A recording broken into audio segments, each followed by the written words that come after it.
dari pengaturan waktu ini mereka bisa mengatur diri mereka sendiri. Kalau mereka udah bisa mengatur diri mereka sendiri dan bisa memanage waktunya, mereka bisa manage stresnya gitu. Iya betul, penting banget karena pada dasarnya manajemen waktu itu ya soal keterampilan atau kemampuan kita dalam mengelola waktu. Betul tuh kata Bu ini tadi ya, biar tingkat stresnya nggak naik, jadi bisa tingkat stresnya turun karena kita bisa memanajemen waktu gitu.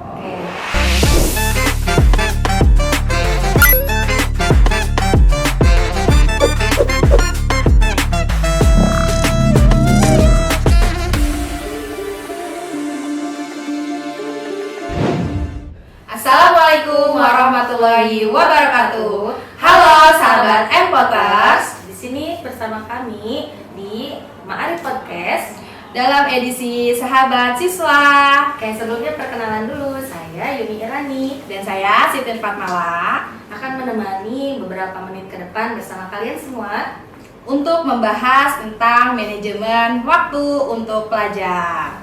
Oke, kayaknya seru nih kita nih ya pembahasan kali ini Bu Mala. Iya betul nih, di episode kali ini kayaknya seru banget ya Bu Yuni. Kita Oke. bakal mempelajari tentang manajemen waktu untuk pelajar. Oke, betul-betul. Kayak kita lihat fenomena kasus saat ini aja ya Bu Mala ya.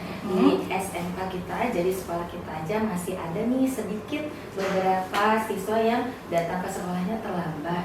Nah, tanggapan Bu Mala mengenai hal itu gimana? Oke, betul ya Bu Yuni, memang masih ada aja nih beberapa siswa SMK Ma'arif yang datang terlambat dengan alasan kesiangan atau tadi mama udah bangunin tapi tidur lagi Bu, terus ditinggal kerja jadinya saya kebablasan tidur, atau gara-gara bannya bocor, motornya mogok dan sebagainya. Cuman memang lebih seringnya sih karena kesiangan ya Bu Yuni, alasan terlambatnya gitu. Iya. Nah, berarti hal ini bisa terjadi akibat dari apa? Hal ini tuh bisa terjadi gara-gara siswa sepertinya belum bisa atau belum mampu memanajemen waktu Bu Yuni gitu. Menurut Bu Yuni gimana sih? Bener nggak sih karena siswa kita nggak bisa manage waktu? Iya, betul banget sih. Karena manajemen waktu sendiri punya makna yang sangat penting ya. Artinya manage waktu, bisa mengatur waktunya mereka sendiri. Nah, dari pengaturan waktu ini mereka bisa mengatur diri mereka sendiri. Kalau mereka udah bisa mengatur diri mereka sendiri dan bisa memanage waktunya, mereka bisa manage stresnya gitu. Oke, betul.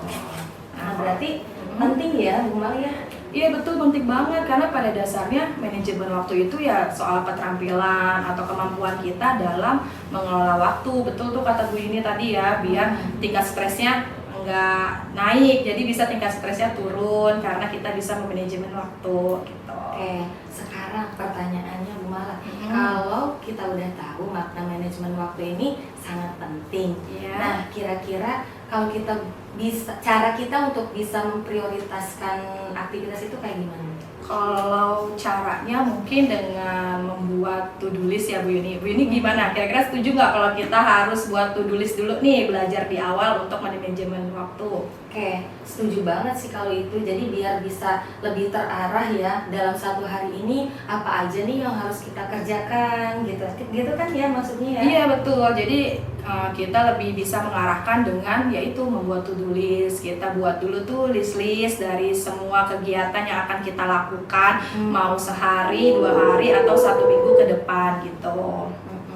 Nah, jadi kita harus bisa memprioritaskan mana yang penting dan urgent, mana yang nggak penting dan urgent gitu ya. Jadi ada 4 kategori kan ya Bu Mal ya? Iya betul, ada 4 kategori itu dalam kita membuat list. Yang pertama mungkin kalau tadi bahasanya Bu Yuni kan urgent gitu ya, mungkin yang penting terus mendesak kita dahulukan tuh Bu Yuni. Atau kalau ada yang penting tapi nggak mendesak, itu bisa dijadiin nomor 2. Ada juga nggak penting tapi mendesak nih, kita jadiin prioritas nomor 3.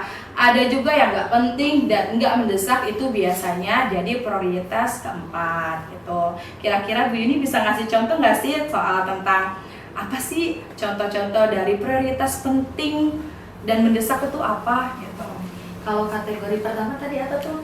penting dan mendesak Bu Yun? Oke, penting dan mendesak. Contohnya, kalau kalian nih pelajar nih ya, besok hari Selasa ada tugas yang harus dikumpulkan, berarti itu hal yang penting dan mendesak yang harus dikerjakan secara cepat gitu ya. Nah, terus yang kategori kedua apa Bu? Kalau yang kedua itu penting tapi tidak mendesak Bu Yuni. Contohnya kayak bersih-bersih atau olahraga kan, itu hal yang penting tapi kan nggak mendesak tuh Bu Yuni ya. Jadi ya bisa kita prioritasin nomor 2 lah, mungkin seminggu 2 kali kalau untuk olahraga gitu. Nah yang ketiga ini ada tidak penting dan tapi mendesak Bu Yuni gitu. Gimana tuh Bu Yuni contohnya kalau tidak penting tapi mendesak? Ya contohnya kayak misalkan kita mau makan, terus kita punya tugas cuci piring. Kalau semisal piringnya masih ada, ya kita bisa menggunakan piring yang lain. Tapi kalau misalkan udah nggak ada, berarti kita harus segera cuci piring gitu kan? Ya. Nah ada juga kategori keempat itu tidak penting dan tidak mendesak. Contohnya kayak nongkrong kali ya Bu Yuni ya. Bisa. Itu bisa dikesampingkan tuh. Jadi kalau kita buat to-do list selama seminggu ke depan tentang manajemen waktu seorang pelajar, ya kita list lah. Hari Senin kita harus datang ke sekolah, berarti kita bikin list pertama, oh hari Senin harus belajar. Kemudian kalau misalkan ada anak yang ikut ekskul, misalkan ya Bu Yuni di hari Senin ekskul rohis atau ekskul tari, berarti masukkanlah tuh list untuk mengikuti ekskul di hari tersebut gitu kan ya Bu Yuni ya. Nah kalau Bu Yuni gimana biasanya kalau melis gitu? Ya kalau saya sehari ini misalkan berangkat dari rumah, apa aja nih hal-hal yang harus saya lakukan di tempat kerja. Jadi biar enggak ngawur kemana-mana gitu, waktunya habis gitu aja. Karena kita nih dikasih waktu yang sama kan semuanya ya 24 jam dalam satu hari. Nah pembagiannya itu ada 3 kategori, 8 jam untuk belajar, 8 jam untuk istirahat, 8 jam untuk kita ya untuk reward pribadi kita lah apa gitu, untuk hobi kita kayak gitu. Jadi kalau kita udah bisa manage waktu, otomatis dalam sehari itu kita bisa menggunakan waktu itu secara produktif gitu. Kalau waktu kita produktif berarti kegiatan kita tuh efektif ya Bu Yuni ya. Kita nggak kesiangan lagi tuh yang namanya berangkat ke sekolah.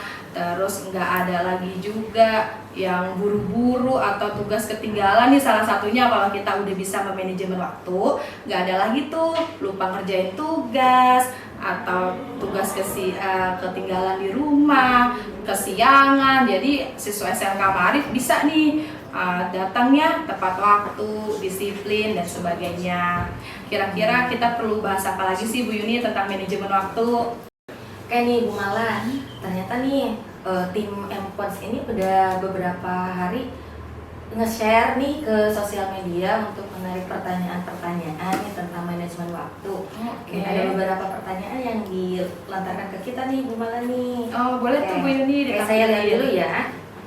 Ini ada pertanyaan dari @vina_izzh. Apa Ini pertanyaannya, apakah baik menghabiskan banyak waktu? Kalau menghabiskan banyak waktunya karena produktivitas itu tentu bagus dan hal-hal baik. Jadi perlu tuh kita menghabiskan waktu dengan hal-hal baik. Tapi kalau misalkan menghabiskan waktunya dengan hal-hal yang gak baik, ya tentu gak boleh ya Bu Yuni ya. Dengan misalkan menghabiskan waktunya tidur aja atau main aja, itu nggak bagus. Tapi kalau misalkan kita menghabiskan waktunya untuk hal-hal yang baik, boleh-boleh aja kok gitu. Kayak misalkan di hari weekend kita habiskan waktu kita untuk belajar, untuk berolahraga gitu Bu Yuni. Nah berarti ini ya memang menghabiskan waktu itu dalam satu hari bukan sekadar cuma sibuk doang, tapi ya harus produktif. Kegiatannya itu dalam satu hari ini apa aja. Jadi kalau terkait manajemen waktu itu bukan cuma sekedar scheduling, oh hari ini jadwalnya ini nih udah di list nih, tapi di situ juga harus ada evaluating ya. Jadi mengevaluasi, oh kegiatan hari ini nih semuanya manfaat. Nah berarti itu kita bisa menjawab pertanyaan ini, kalau menghabiskan waktunya produktif itu bagus. Tapi Nah, kalau betul. enggak, berarti ya jangan sampai Jangan lah ya. sampai gitu kan kita menghabiskan waktunya dengan hal-hal yang gak bagus. Oke, pertanyaan kedua nih dari Yun. @egim23 nih ya. Pertanyaannya, bagaimana cara memilah dan memilih hal yang harus diprioritaskan dalam melakukan suatu kegiatan? Nah, ini jawabannya udah ada tadi di penjelasan nih. Betul Bu Yun, tadi jawabannya udah kita jelasin ya. Jadi pada intinya kita melakukan prioritas dengan tadi 4 kategori tadi tuh Bu Yun. Menurut Bu Yun gitu juga nggak sih? Bener banget di situ kan. Ada 4 kategori apa aja tuh, Bu Mala? Nah, yang pertama tadi ya kita ulas kembali nih, penting dan mendesak kita jadiin prioritas nomor pertama. Terus penting namun tidak mendesak kita urutin di prioritas kedua. Kemudian ada lagi tidak penting dan mendesak kita prioritasin di nomor 3. Kemudian yang terakhir ya tidak penting dan tidak mendesak kita prioritasin di nomor 4 gitu. Dilihat aja ya. Nah, kalau bisa ya dihapus aja tuh Oke. kalau tidak penting dan tidak mendesak, udah kita ganti dengan aktivitas lainnya biar produktif. Nah, gitu ya, sahabat Empaters, diingat ya. Nah, terus untuk pertanyaan terakhir, pertanyaan ketiga ada dari @mdirfzn. Oke. Pertanyaannya, ini sih kayaknya bukan pertanyaan nih Bu Mala, tapi katanya permintaan mungkin ya. Kasih kata-kata dong Bu buat teman-teman yang sering nunda-nunda tugas sekolah dengan kata besok aja. Berarti ini terkait prokrastinasi. Oh iya, Prokrastinasi suka ya. menunda waktu gitu.